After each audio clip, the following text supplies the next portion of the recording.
What's up, y'all? Big Kita, who put it twice, 11 car confessions. We're not in the car today, though, baby. We're not gonna be always in the car. So, fuck that shit. Listen, this is my space. I'm gonna share it with you. Yeah, I didn't make my bed. So what? Fuck that shit. We don't have time for that always. I swear I cleaned up yesterday. Anyway, I ain't been on here in a while. I want to bless you guys with some. I want to be more consistent with it and just every day. Security with yourself is everything. It really is because when you feel insecure within yourself, everything dwindles. Why you don't do something? Oh, I'm not gonna do this today because of that. Oh, I'm not gonna do this today because of that. Oh, I'm not gonna do this today because of that. You are who you are, and I'm just learning to love yourself and be who yourself at all times. Anyway, so listen, I want to talk about just different households. Growing up as a young black lesbian woman and also have been working with kids for a good 22 years, so I nanny and do stuff like that, and being in that environment, I'm not gonna lie, it's for the rich white folks. If I nanny, it's usually for them. I'm not saying I won't nanny for anybody. That's just usually who calls me. Keep the care. Nobody cares like keep the care. But anyway, um, it's just a whole nother dynamic. You think what I'm saying? Just how our moms and dads talk to us versus how white moms and dads talk to their kids, or even how Mexican parents talk to their people, or African. It's such a different dynamic of what's going on. You did what? It's like I ain't got nobody here. Got you. Anyway, you know, it's just really how we talk to our kids and how we develop. And for the longest, I felt like you know being the black mom was the best way to go. You know what I mean? Telling your kid, what the fuck did I say? I told you to shut the fuck up. Go sit down somewhere. No, you can't have this. No, you can't. Just sit down. We don't have it. We don't have it. No, we're in the grocery store, but we're paying for this for food stamps. So if it's not a food item, we cannot get it. Okay, thank you so much. Or just going to the grocery store and you see a white parent with their kids. You know what I mean? I mean, Josh then took his shoes off. You know what I mean? He came in shirtless. You know, he got a pirate's hat on and a made up sword he did made, which is fine. I love for kids to use their imagination. But at the grocery store, family, I can't say that's a good time for him to be walking around with no shoes on, honey. I can't say that's not a good time for him not to have no shirt. The sign clearly says we need you to have shirt and shoes on. And you are debating with him. You are giving him a ultimatum on to get him his clothes on.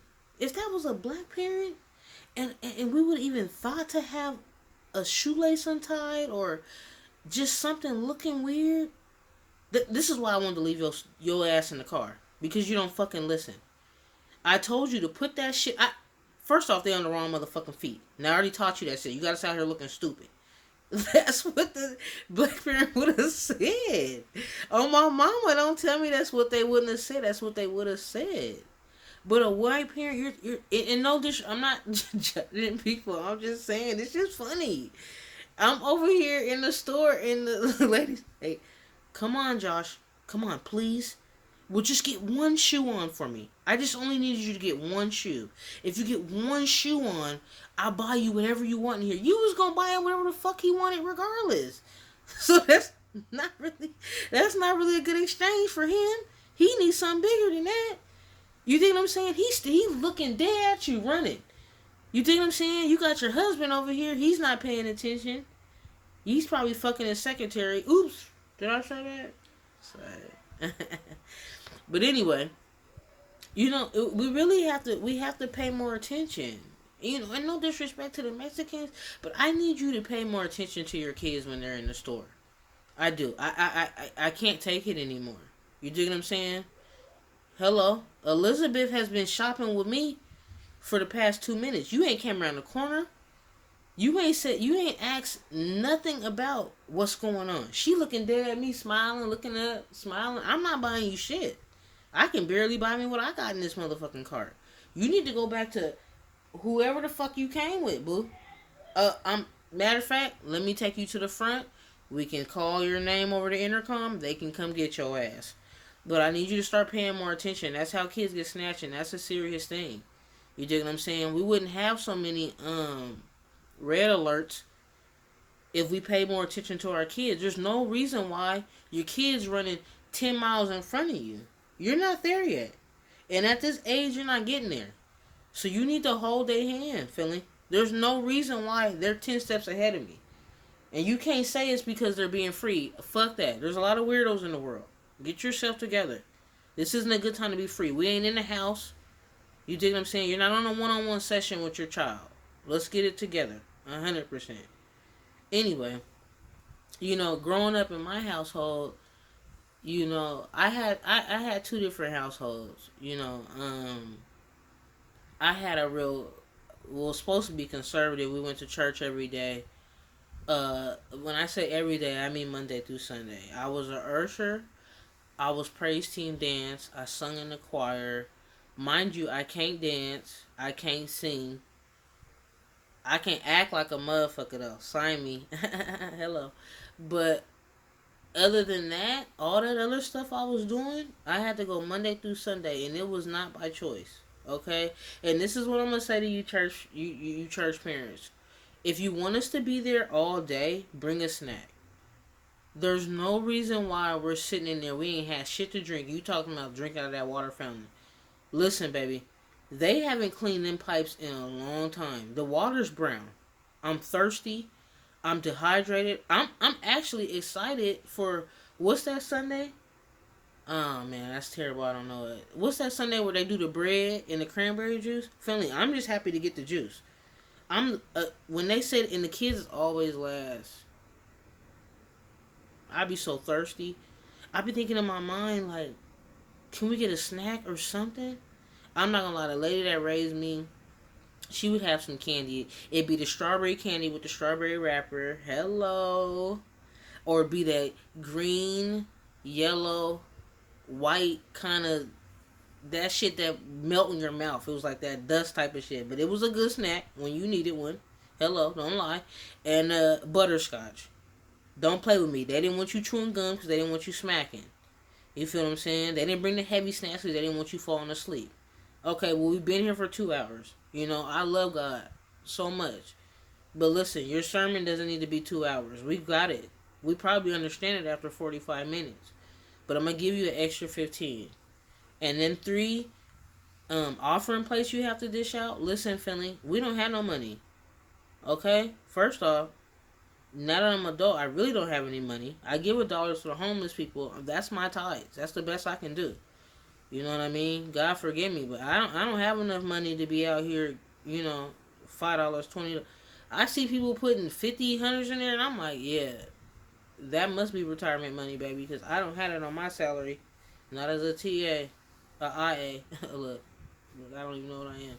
But, we got to get that together. I don't know. I hate to ramble on about church, but that it was crazy. Cats was hungry, tired. We ready to go. And then after we leave that service, they talking about there's another service. It's fucking Preacher's Appreciation Day. Bruh, it feels like we just celebrated his birthday last week. I mean, damn, there's another thing going on? That means church ain't over till 7. Anyway, bring some snacks. That's all I'm saying. This generation of kids will love some snacks. And we couldn't be on our phone. It was rough when I was growing up. But anyway, just being in different households, I grew up with my uncle Big D and my auntie Tisa. Alright, man, that's my love. R.I.P.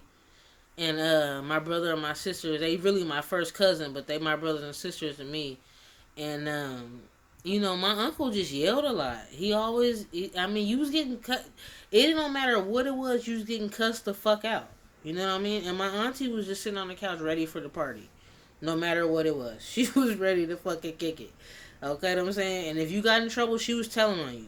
Don't think she was a snitch. I'm gonna be honest. She was. She tell on you in a quick minute.